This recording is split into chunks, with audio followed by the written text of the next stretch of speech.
for staying with us. I am Vivian Oguche. We begin with reports that Indigenes of Borno South have called for the immediate reinstatement of Senator Ali Ndume. They issued a 3-day ultimatum to the Senate. Our correspondent, Unwara Ningwobodo, reports that the group said the suspension of the senator representing Borno State was done without following due process and should not last more than 14 days. Take a look. With various inscriptions bearing their minds, these Indigenes of Borno South are calling for the immediate reinstatement of the suspended Senator Ali Ndume. Leader of the group from Goza, Senator Ndume's local government area, Mohammed Usman Tanko, said the Senate did not follow due process in suspending their senator. Mr. Tanko said that the 9 local government areas that Senator Ndume represents in the Senate need adequate representation. I'm here to protest. Why the National Assembly suspend Ndume?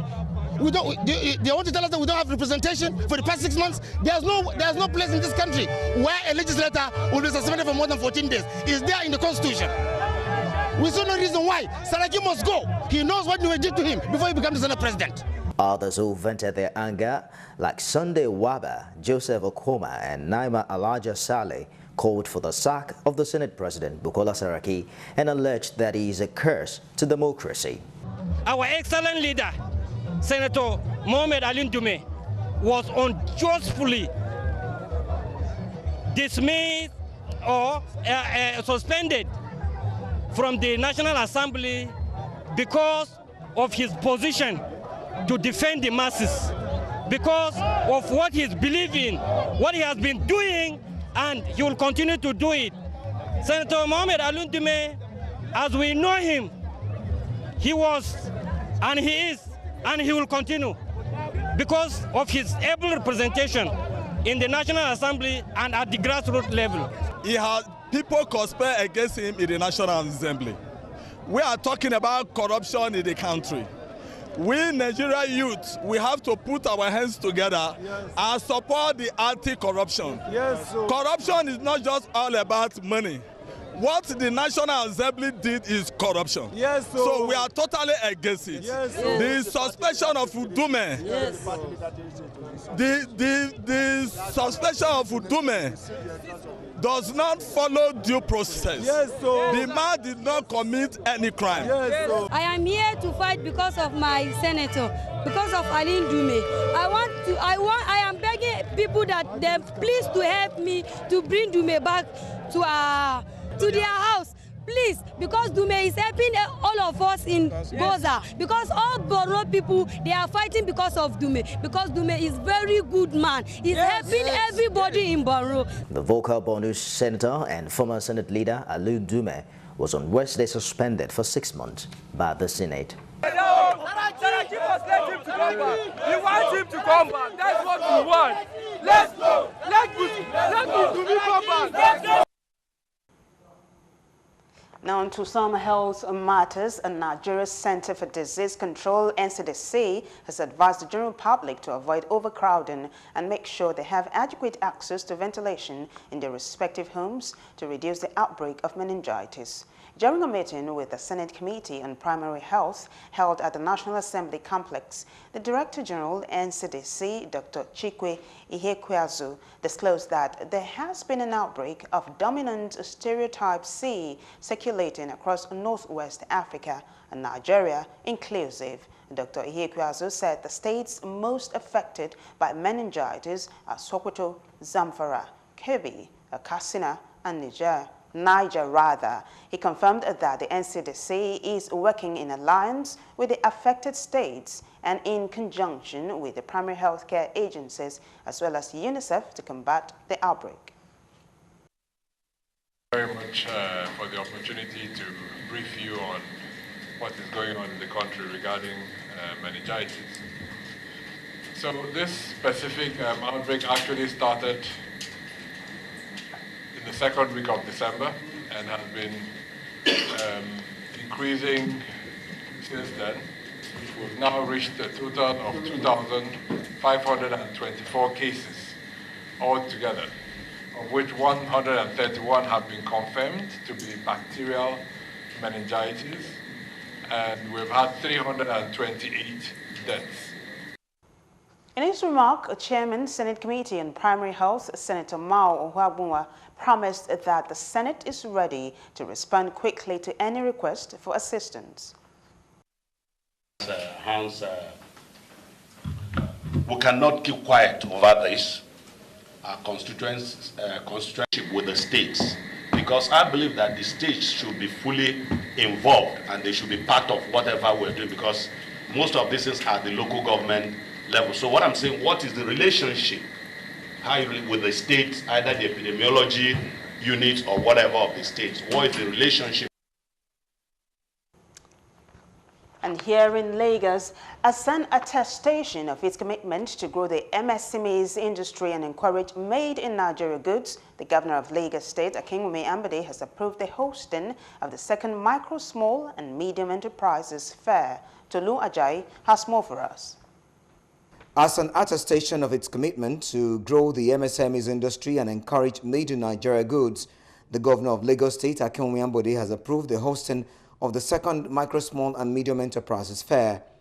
Honorable Commissioner for Commerce, Industries and Cooperatives, Prince Rotimi Ogunleye, stated this Monday while declaring open the first ever National Association of Small-Scale Industries MSME Trade Fair in Lagos.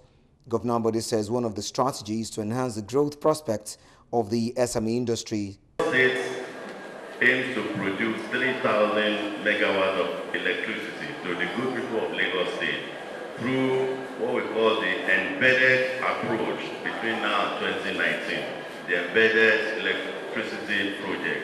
This is in recognition of the vital role that electricity contributes to industrialization.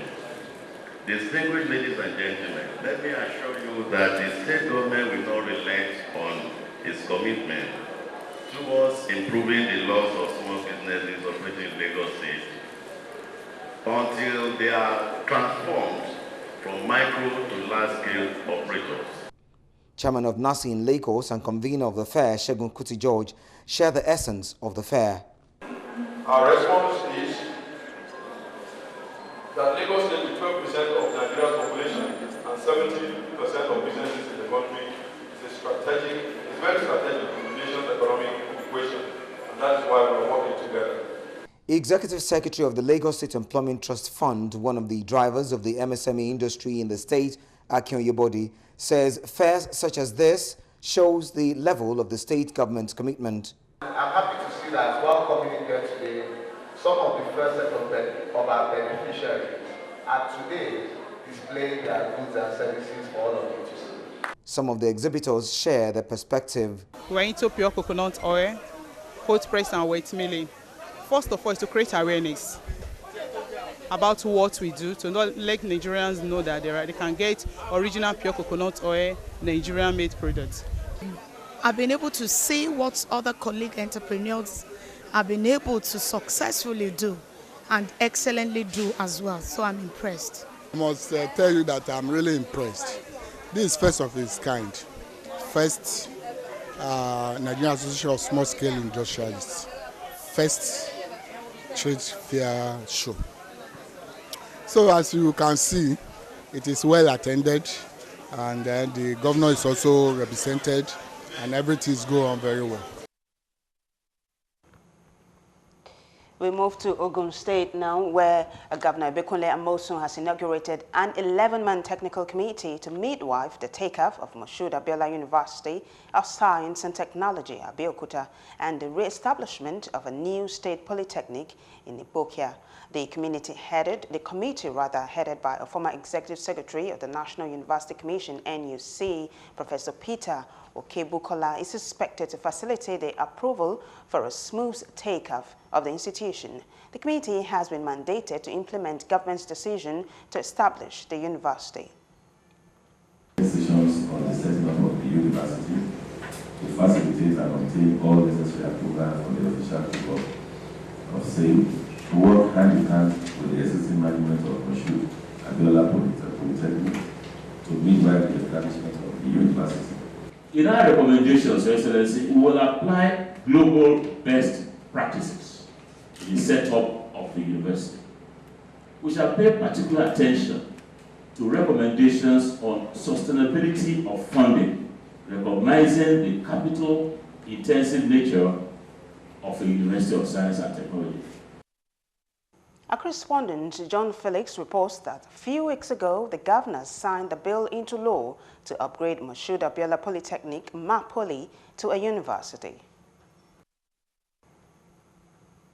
This is Galaxynews. We'll be right back after this short break. To join us again. Region of the country where the commander of the Federal Road Safety Corps, FRSC, Mr. Kayode Adeleye, has warned the officers of the commission to shun sharp practices. He gave the warning at the Zonal Command headquarters in Warri, Delta State, while briefing road safety officers and special marshals on the need to take their responsibilities seriously. These men, going to all those colleges, all those this thing, all your Gurukere movement, the headquarters is aware of, and has been asked to warn you.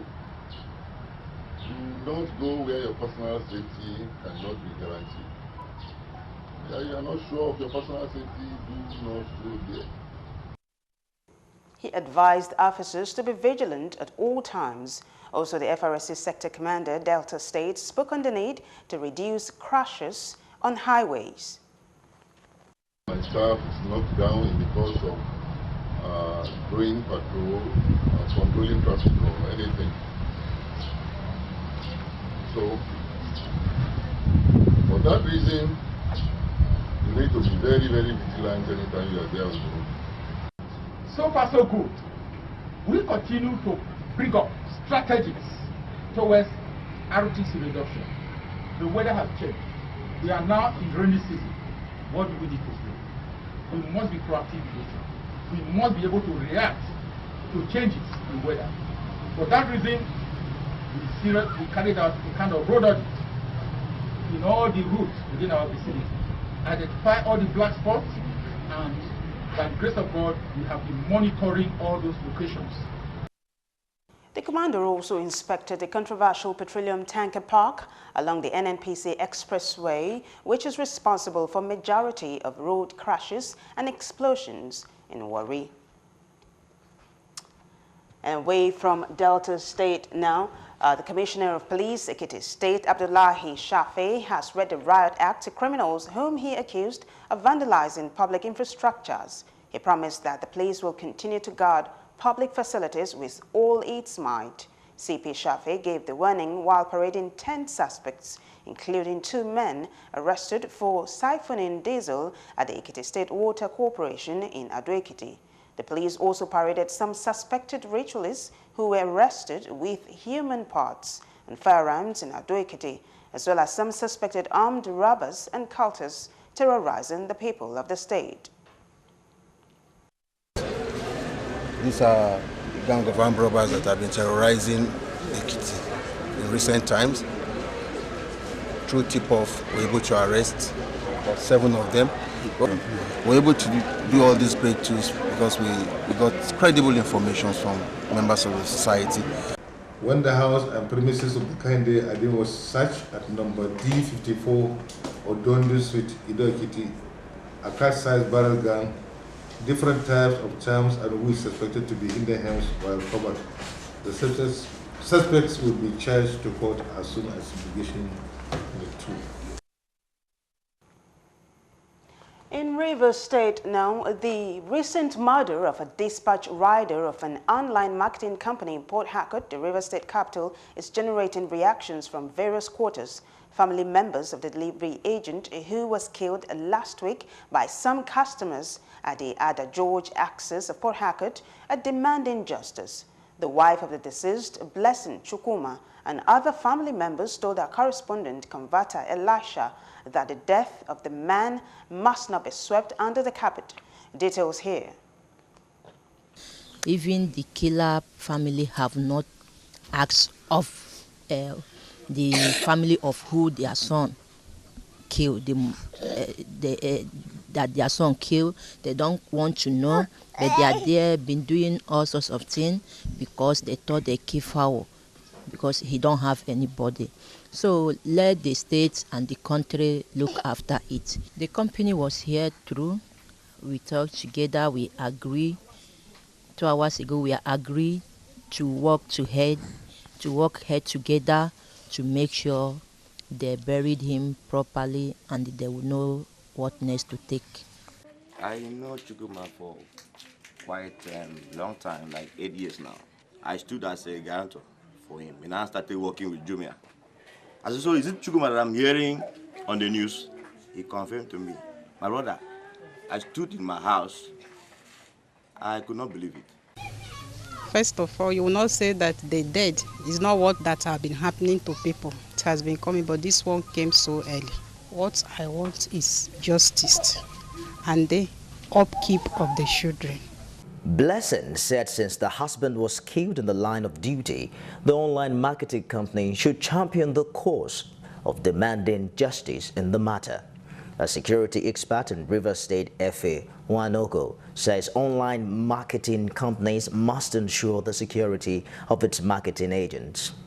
For him leaving 4 children for me, it's not easy. I know people may say, is it not 4? It's not easy to train them up to the age they will become a man of their own. Let the Jumia, because he was on service when he gave up, let the Jumia now fight for his rescue. Let him fight for justice for him.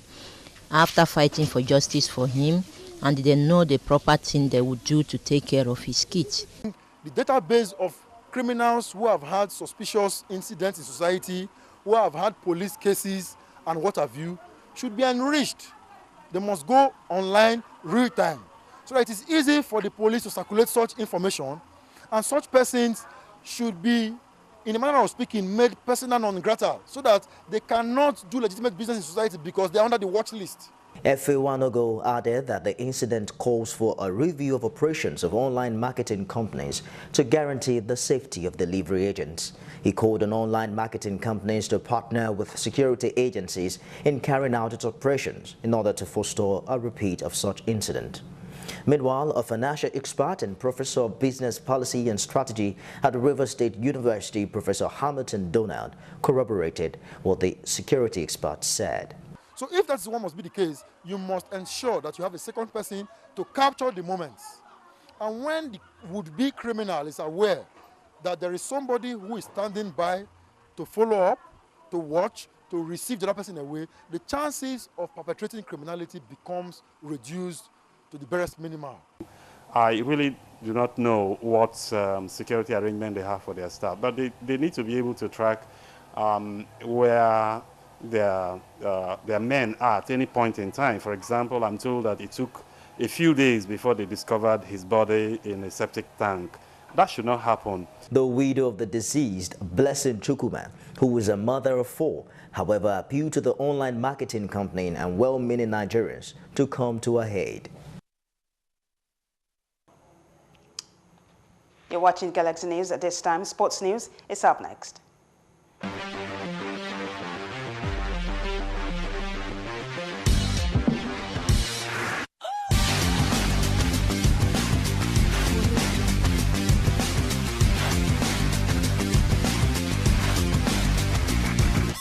Indomitable Lions of Cameroon head coach Hugo Bruce has been summoned to meet the country's sports ministry and Football Federation Fecafoot following reports that he was planning to take over as Ghana's Black Stars coach.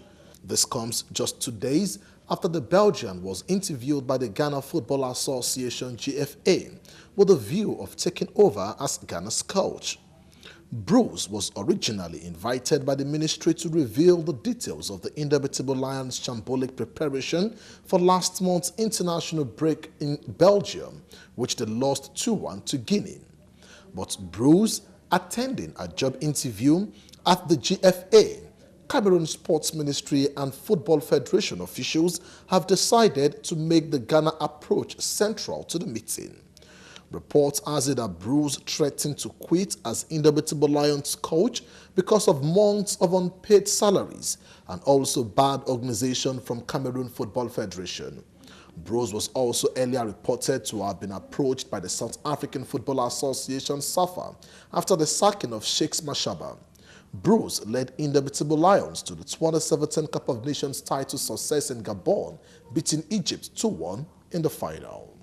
Mexico's national beach soccer team's leading goal scorer, Ramon Maldonado, says they are already perfecting plans on how to beat Nigeria's Super Sand Eagles, Iran, and Italy in Group B at this year's FIFA Beach Soccer World Cup in Bahamas. Mexico will be making their 5th appearance at the Beach Soccer World Cup this year after featuring at the 2007 edition where they were runners-up 2008, 2011, and 2015. Just like the Super Sand Eagles who lost to Senegal in the final of the African qualifiers, Mexico lost to Panama in the final of the CONCACAF qualifiers. In basketball, Al-Farouq Aminu recorded his 3rd highest points this season in the NBA when he scored 20 points in Portland Trail Blazers' 110-109 defeat to Minnesota Timberwolves early Tuesday morning. Prior to this encounter, Aminu has scored 23 points against the Brooklyn Nets on the 4th of March and 26 points against the Boston Celtics on the 9th of February. It was Portland Trail Blazers' 39th defeat of the season.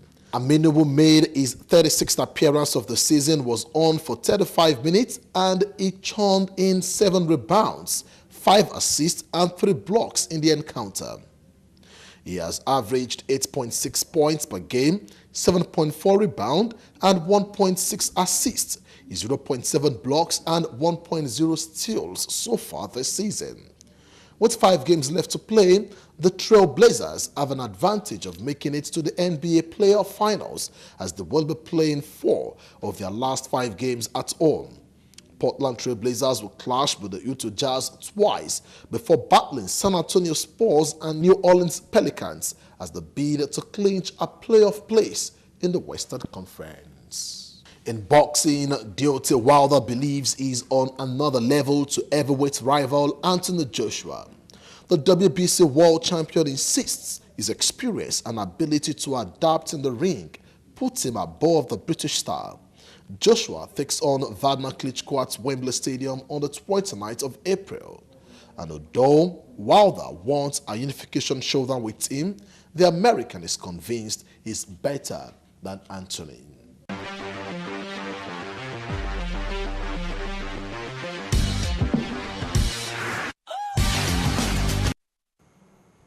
International news is up next.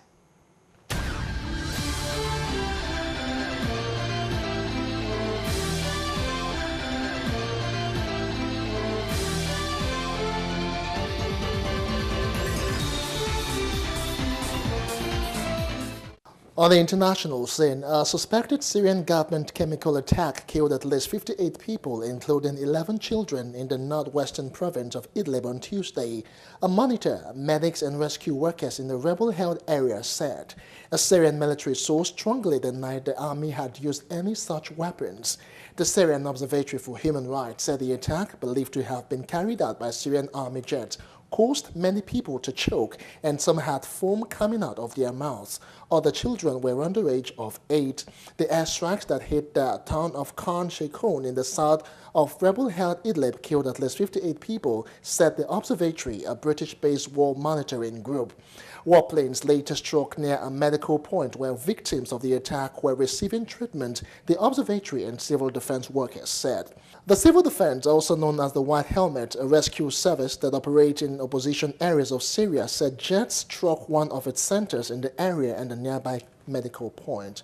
Staying on the international scene, Theresa May has defended her trip to Saudi Arabia, saying its ties with the UK are important for security and prosperity.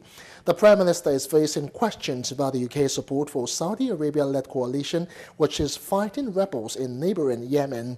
Labour Party leader Jeremy Corbyn said UK-made weapons were contributing to a humanitarian catastrophe. But the Prime Minister said the UK was also a significant donor of aid. Speaking to journalists as she traveled to Jordan, which she is visiting before traveling to Saudi Arabia, Mrs. May said humanitarian aid was one of the issues she would be discussing on her trip. In the meantime, the St. Petersburg metro explosion was caused by a bomb possibly detonated by a man whose body parts were found on the train, Russian investigators say. The blast between two metro stations on Monday killed 14 people and injured 49. Kyrgyzstan Security Service named the suspect as Agbazon Jalilov, who was born in the Kyrgyz city of Osh in 1995 and had obtained Russian citizenship. His name was later confirmed by Russian investigators, who said he also planted a second bomb that did not explode. In an earlier statement, the Russian State Investigative Committee said it had concluded the train bomb may have been detonated by a man whose remains were found in the carriage. No group has said it was behind the bombing. Finally, on the international scene, South Africa's powerful trade union federation COSATU has called for President Jacob Zuma to step down. Its Secretary General Becky Shalisali said he is no longer the right person to lead the country.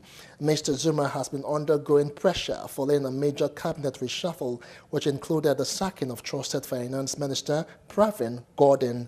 That led to South Africa's credit rating being cut to junk status, putting more pressure on a troubled economy. The Congress of South African Trade Unions, COSATU, a key part of the governing alliance, says it has 1.8 million members.